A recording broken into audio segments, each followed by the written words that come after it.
प्रणाम। हम एगो बेटी विवाह के सुनावत हूँ। घर पिछुअरिया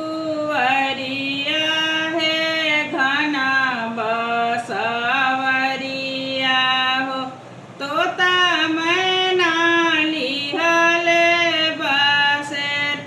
घर पिछुअरवा हो घना बसवरिया हो, तोता मैना लिहल बसेर।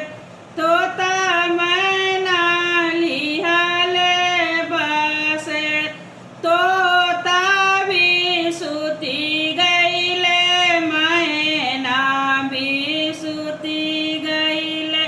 सुती गईले गौआ के लोग, सुती गईले गौआ के लोग।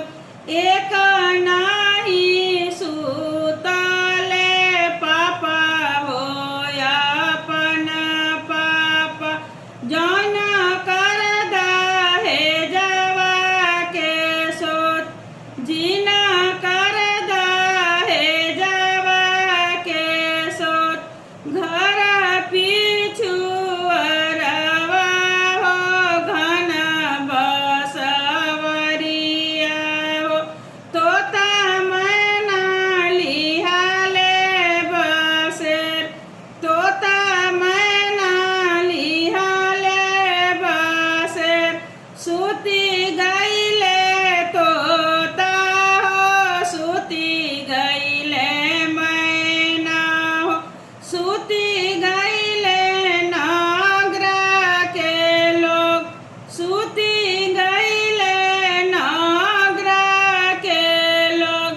एक नाही सुतले चाचा हो अपन चाचा, जिन